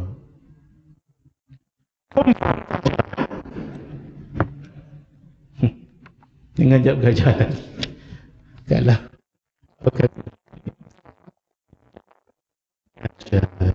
Baik, bismillahirrahmanirrahim. Saya ijazahkan semua yang hadir dan ijazahkan mengamal dan ijazahkan mengajar juga ya. Dan ijazahkan mengijazahkan. Semua yang ada dalam kitab ini tuan-tuan sebut kami terima. Baik, mari kita 20 minit sebelum ada soalan kat sini buku ini. Sebab memang janji kita nak ijazah dua ni kan. Tapi yang ini saya mohon maaf ni sebab ni banyak sangat-sangat. Kita pilih saja. Saya akan sebut, saya akan ijazahkan semua, akan dapat semua sekali. Mari kita lihat dulu soalan ni. Daurah kita. Solat sunat apakah yang boleh digabungkan buat solat? Bagus soalan ini ya. Contoh, solat sunat ba'diyah isya dengan solat witir. Baik. Solat yang boleh digabungkan sebegini. Ini mengikut sebahagian ulama yang mengatakan boleh digabung. Sebahagian mengatakan tidak boleh, macam yang kita sebut tadi, Imam Ibn Hajar Al-Haytami mengatakan tidak boleh. Yang digabung tu apa? Contoh, solat yang sama tetapi qabliyah dengan ba'diyah itu tidak boleh. Siapa sebut tadi? Al-Imam Ibn Hajar. Tapi kalau ikut Al-Imam Syekh Ramli dengan yang lain, hukumnya boleh tak? Boleh. Samalah juga. Ketika nanti solat masuk dalam masjid, sepatutnya bila masuk dalam masjid, selepas kita wuduk, kan ada solat sunat wuduk tu. Kemudian solat sunat tahiyatul masjid. Kemudian solat sunat apa lagi? Maghrib. Boleh tak digabung semua sekali? Kalau ikut pendapat yang kata boleh tadi, boleh. Tapi pendapat ini tidak kuat. Sembahyang sahaja yang paling penting. Apa dia? Sembahyang sunat, qabliyah, maghrib. Yang itu mudah-mudahan Allah terima. Itu saja. Mudah-mudahan Allah terima. Macam tu cara yang dikatakan gabungnya tadi itu. Bukan menyebut usalli sunnatal wudu' wa tahiyatil masjid wa maghrib qabliyatan. Jangan di wa-wa-wa-nya itu. Diniatkan saja. Dapat pula dalam bab puasa qada dengan puasa sunat 6 hari Syawal. Dua pendapat. Nanti rujuk dalam kitab Sabilal Muhtadi Syekh Al-Banjari. Ulama dua pendapat. Pendapat yang pertama mengatakan sesiapa yang menggabungkannya tak dapat pahala dua-dua. Siapa yang menggabungkannya tak dapat pahala dua-dua. Satu. Yang kedua, mendapat pahala secara mutlak. Yang ketiga, akan dapat pahala kalau menyebut yang wajib sahaja. Yang wajib tu apa? Qada. Jadi macam contoh sekarang kan, katalah esok Isnin, contoh esok Isnin kita nak puasa tapi puasa qada ada lagi. Jadi supaya keluar daripada khilaf, kita guna pendapat yang selamat. Apa dia? Niat qada sahaja aku puasa qada Ramadan esok hari kerana Allah Ta'ala, cukup. Tu disebut dalam niat. Tapi ya Allah, teringin nak puasa Isnin, tapi apakah daya ikut pendapat tadi hasil, pahalanya hasil. Jadi kalau nak sahaja berpuasa qada esok hari dan puasa hari Isnin, Boleh juga. Sebab ada pendapat ulama mengatakan boleh. Sama juga yang ini. Baik. Tapi solat witir 2 rakaat tak mengapa. Tapi kalau solat witir 1 rakaat tidak. Sebab tak mungkin jadi ganjil. Itu pendapat sebahagian ulama ni. Sebab witir apa maksudnya? Witir maksudnya ganjil. Ganjil itu boleh tak dibuat dengan bercurai-curai ataupun sekaligus? Boleh. Kalau solat witir 3 rakaat, buat 3 rakaat sekaligus. Ataupun buat witir 2 rakaat 1. Mana satu lebih afdal? Cuba kita jawab ikut pandangan mazhab Syafi'i tadi. Curai, sebab kaedah tadi ma akthara fi'lan akthara, buat 2 rakaat witir dahulu barulah 1. Itu nak. Tapi kalau nak gabungkan di sini tadi, kalau ikut pendapat yang kata gabung tadi boleh. Sebahagian ulama tapi tidak. Pendapat kebanyakan ulama tidak mengatakan begitu. Berapa jenis solat yang boleh dicantumkan? Contoh ba'diyah, solat untuk macam tadi itulah. Kalau mengikut pendapat ulama yang mengatakan boleh, hatta, tapi gabungnya tadi jangan disebut dalam niat tu, jangan disebut ba'diyah, jangan disebut wudu, tahiyatul masjid, qabliyah maghrib, jangan. Disebutnya satu je, iaitu solat sunat qabliyah maghrib tu je. Walaupun dalam niat tak disebut wudu, tidak disebut tahiyatul masjid, mudah-mudahan dapat juga pahala.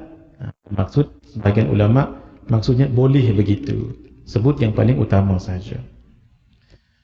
Ini kita pilih-pilih sahaja ya hadirin. Bismillahirrahmanirrahim. Saya nak kongsikan satu pengalaman saya sendiri. Muka surat 6 dan 7. Saya sejak berlaku pesawat MH370 sampai sekarang tak ada khabar kan. Kemudian MH17, kemudian ada yang lain tu, saya jadi takut naik kapal terbang. Takut sampai sekarang serius sebab tak tahu kita.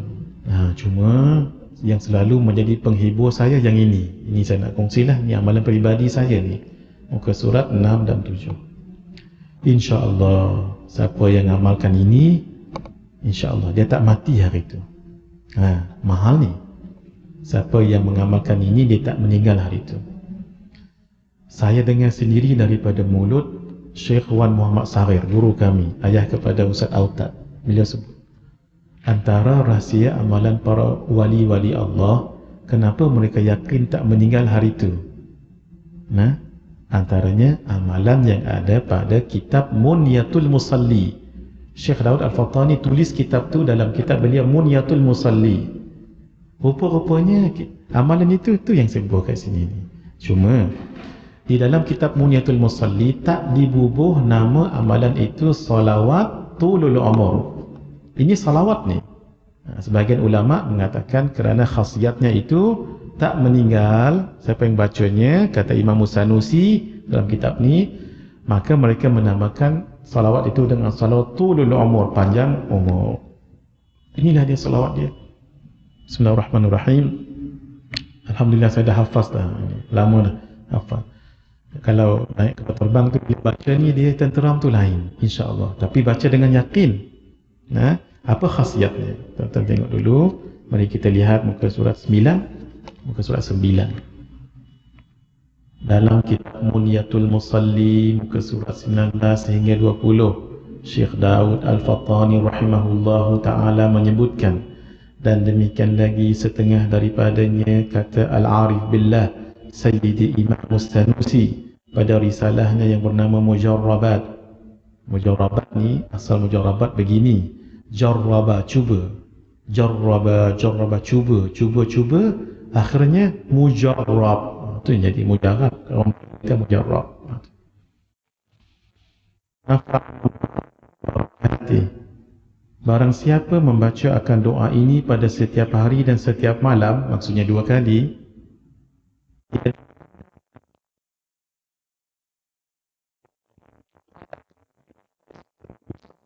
sesuatu yang dibencinya dan tiada mengena akan dia padah dan tiada mati selama dia membaca.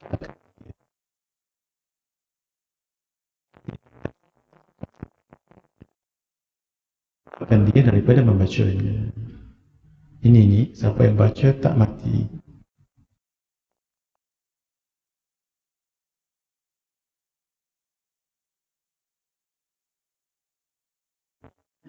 Siapa yang takdirnya hari itu meninggal Allah lupakan. Kalau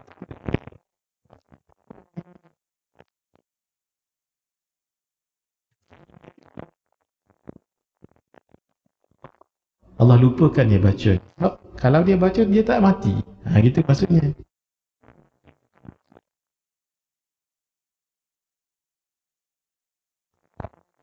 Baca ni muka-muka.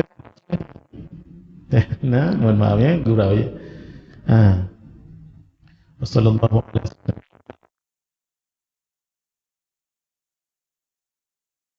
Waba'an insyaAllah. Cuma, siapa yang tak hafal lagi, baca dulu yang bergaris muka surat 7 tu. Fa'in tawallau faqul hasbiyallahu la.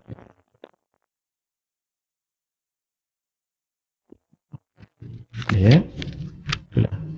Hadirin, mari kita lihat muka surat 11. Kami dapat ijazah ni daripada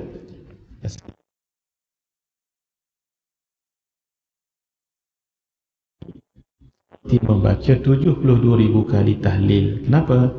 La ilaha illallah Muhammadur Rasulullah. Sekali kami baca yang ni,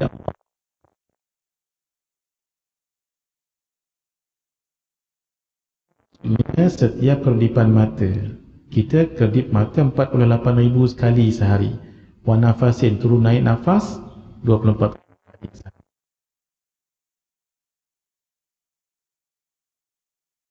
Sendiri Said Muhammad Alawi bin Abbas Al-Maliki, seorang muhaddis, seorang alim dan seorang wali Allah.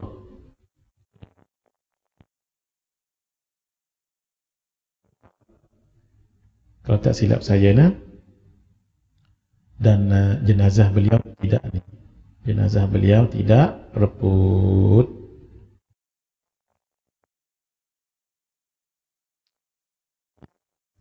Kalau di perkuburan Jannatul Ma'la, perkuburan Ma'la, dia bukan macam kita ada nisan kan. Tapi siapa nak ziarah, 102. Sudah? Sampai di petak tu dia macam ni.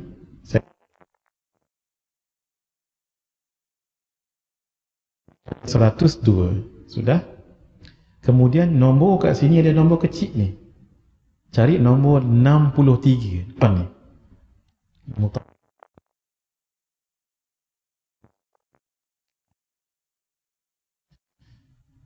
Sudah? Petak nombor 102. Berdiri di nombor menghadap kubur.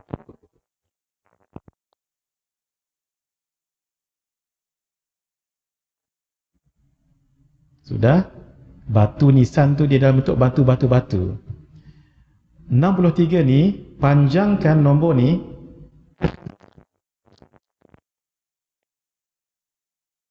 56. Ni 63 sebelah ni. Biar dia lurus, lurusnya tu akan berjumpa dengan nombor 50.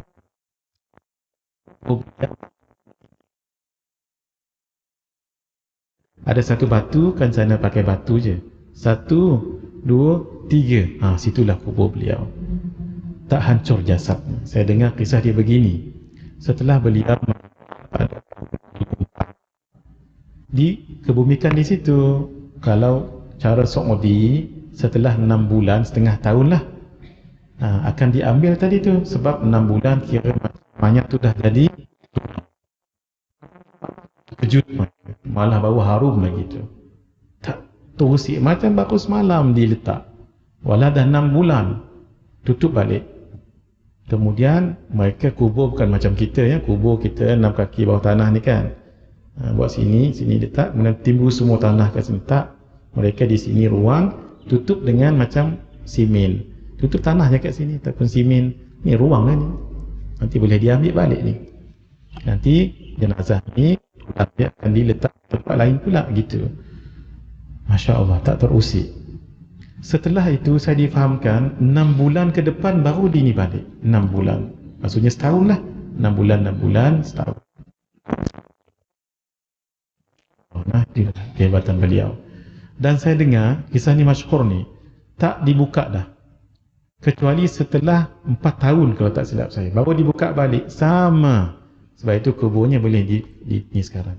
Saya dengar ni bukan cerita kosong-kosong ni. Ini cerita yang boleh dipercayai Jadi nak jumpa, nak ziarah tadi di perkuburan Ma'la. Jangan cari di Madinah, Madinah Baqi'. Ini di Ma'la. Nak nombor petak tadi berapa? 102. Kemudian cari, kita menghadap di sini ni, nombor berapa? 63. Panjangkan sampai dia berjumpa dengan nombor 56. Kat mana kubur beliau? Batu nombor 3 daripada tempat kita berdiri ni. 1, 2, 3. Di kawasan itu, Masya Allah, ulama-ulama besar. Katanya ayah beliau pun situ juga, Sayyid Alawi. Sayyid Alawi ni siapa tak kenal, muhaddith di Masjid Al-Haram. Dan katanya juga di situ juga kubur Syekh Amin Al-Qutubi, sebahagian mengatakan begitu. Maksudnya guru-guru beliau yang dahsyat-dahsyat, luar biasa. Pergi situ bagi salam, Assalamualaikum ya As-Sayyid Muhammad ibn Alawi bin Asma Al-Maliki. Ini kan ijazah beliau banyak dalam ni. Antaranya yang tadi, ni beliau talqinkan sendiri kami di Shah Alam. Beliau talqinkan ini 4 kali. Saya pun kena talqinkan juga dengan tuan-tuan 4 kali. Ikut saya, La ilaha illallah Muhammadur Rasulullah fi kulli lamhatin wa nafasin adada ma wasi'ahu ilmullah. Kita baca 3 kali lagi supaya jadi 4. Sama-sama, La ilaha illallah Muhammadur Rasulullah fi kulli lamhatin wa nafasin adada ma wasi'ahu ilmullah. La ilaha illallah Muhammadur Rasulullah fi kulli lamhatin wa nafasin adada ma wasi'ahu ilmullah. La ilaha illallah Muhammadur Rasulullah fi kulli lamhatin wa nafasin adada ma wasi'ahu ilmullah. Ada amalan di sini, yaitu amalan membaca Bismillahirrahmanirrahim 786 kali. Muka surat berapa tu? 21. Ini amalan ni baguslah untuk kita amalkan setiap hari daripada subuh, sebelum subuh esok, 786 kali. Kenapa 786 kali? Berdasarkan satu ilmu namanya Hisabul Jumal. Hisabu Al-Jumal. Ba tu ada nombor dia, Sin ada nombor, Mim ada nombor, sampai Ar-Rahman Ar-Rahim, campur semuanya 786. Sebab itu salah satu amalan ni tak ada kat sini. Yang ni boleh diamalkan. Kalau kita nak pergi musafir, walaupun dekat, contohnya daripada Kota Damansara nak sampai ke Bangi contohnya, jauh lagi bagus, khatamkan baca Ya Latif. Ya Latif 129 kali. Ya Latifu, Ya Latif, Ya Latifu, Ya Latif. Kalau nak supaya orang tu lembut hatinya, Ya Latifu, Ya Latif. Kalau suami nak lembut, Ya Latifu, Ya Latif. Gitu. Baca di awal pagi. Kenapa 129? Sebab kalau ikut Hisabul Jumal, Ya tu ada nombornya, Alif ada nombor, Lam ada nombor, Ta ada nombor, Ya, Fa. Campur 129. Boleh? Ya Latif. Itu tak ada dalam buku ni, boleh diamalkan. InsyaAllah lembut, hati orang lembut dengan kita. Ya Latifu, Ya Latif, Ya Latifu, Ya Latif. Yang terakhir untuk kita kongsikan malam hari ini, muka surat 49. Muka surat 49. Bacalah ini selepas subuh dan selepas asar ataupun maghrib. Yang ini, muka surat 49, 50, 51, cukup baca itu untuk peninding di rumah. Ya, subuh baca tu. Muka surat apa tadi? 49, 50, 51. Itu semua hafal, kita hafal tu. Cuma amalkan saja. Baik. Mari yang terakhir sekali. Ini tak ada di dalam kitab. Kita nak kongsikan tangkap gambar saja. Tuan-tuan ikut saya. La ilaha illallah Al-Halimul Karim, Subhanallah, Tabarakallah, Rabbul Arshil Azim, Walhamdulillahi Rabbil Alamin. Kalau sedih hati, kalau rasa problem, baca ini. Ulanglah 7 kali ke dengan tenang. Kalau ada orang yang demam, baca ni, tiup kat muka dia. Baca dulu, La ilaha illallahul halimul karim, Subhanallah, Tabarakallahu Rabbul Arshil Azim, Walhamdulillahi Rabbil Alamin. Tiup. Itu untuk orang yang demam, pening kepala ke, migraine ke. Ni bukan nak suruh jadi bomoh ni. Ni antara boleh ikhtiar. Tuan-tuan ikut saya. Ini namanya pagar api. Kenapa dipanggil pagar api? Sebab Allah akan pagar rumah orang itu ataupun hartanya seperti api yang memagari rumahnya. Tapi tolong diingat ni, jangan baca lebih 3 kali. Ini bacanya sekali lepas subuh, sekali sebelum keluar rumah, dan sekali sebelum tidur malam. Tolong dihafal ya. Selepas subuh, sebelum keluar rumah, tidur malam.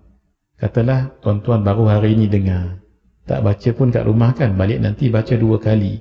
Sebab tadi kan dah terlepas subuh dengan keluar rumah. Cukup 2. Nak tidur nanti baru baca. Jangan lebih. Untuk diri sendiri, baca bila-bila pun boleh, berapa banyak pun boleh. Ini namanya pagar api. Tuan-tuan ikut saya ya.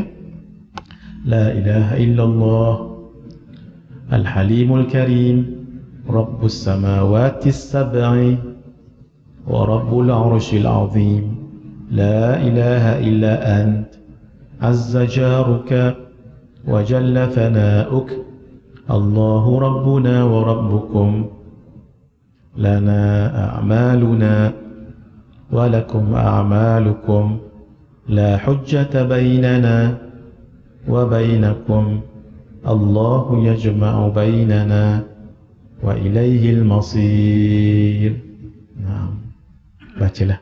Ini untuk peninding diri di mana-mana. Kalau rasa takut apa semua, baca yang ini. Ini namanya pagar api. Yang terakhir kita kongsikan. Doa dimudahkan membayar hutang dalam jumlah yang besar. Ini tak dalam kitab ni, sebab ni baru dibuat. Baca 70 kali Allahumma qfini bihalalika an haramik wa ghanini bifadlika amman siwak, 70 kali. Kemudian baca sekali Allahumma inni a'udzubika minal hammi wal hazan wa a'udzubika minal ajzi wal kasal wa a'udzubika minal jubni wal bukhl wa a'udzubika min ghalabati ad-daini wa qahrir rijal. Kemudian baca doa Nabi Isa 10 kali. Allahumma farajal ham, kashifal gham, mujib da'watal muttarrin, rahmanad dunya wal akhirah wa rahimahuma, anta tarhamuni warhamni rahmatan tughnini biha an rahmatin man siwa. Ini almarhum Ustaz Asri Ibrahim baca dalam Aikim. Ini dia bacanya. Baik. Setakat ini dahulu pertemuan kita hari ini. Yang ini tak ijazahkan lagi ni kan? Ijazahkan dulu. Bismillahirrahmanirrahim. Saya ijazahkan semua yang hadir secara live ataupun secara ni talian ini internet, untuk mengamalkan semua yang ada dalam kitab ini. Dan saya ijazahkan untuk tuan-tuan yang berkemampuan ni untuk mengijazahkan amalan apapun dalam kitab ni kepada orang lain. Dan tersebut kami terima. Kita baca suratul Fatihah untuk semua guru-guru kita yang mengijazahkan semua amalan-amalan pada kita semuanya. Ala hadhihi niyyah wa ala kulli niyyatin salihah. Al-Fatihah. A'udzu billahi minasyaitonir rajim. Alhamdulillahi rabbil alamin arrahmanir rahim. Iyyaka na'budu wa iyyaka nasta'in. Shiratal ladzina an'amta 'alaihim ghairil maghdubi 'alaihim waladdallin. Amin. Bismillahirrahmanirrahim. Alhamdulillahirabbil alamin. Wassalatu wassalamu ala asyrafil anbiya'i wal mursalin wa ala alihi wa sahbihi ajma'in. Allahumma inna nas'aluka 'ilman nafi'a wa rizqan thayyiban wa amalan salihan mutaqabbala. اللهم إنا نسألك رضاك والجنة ونعوذ بك من سخطك والنار. اللهم إنك عفو كريم تحب العفو فاعف عنا وعن والدينا وعن مشايخنا وعن جميع المسلمين والمسلمات برحمتك يا أرحم الراحمين. صلى الله على خير خلقه ونور عرشه سيدنا محمد وعلى آله وصحبه أجمعين، وجعلنا من الذين تجري من تحتهم الأنهار في جنات النعيم الذين دعواهم فيها سبحانك اللهم وتحيتهم فيها سلام، وآخر دعواهم الحمد لله رب العالمين، بسر الفاتحة.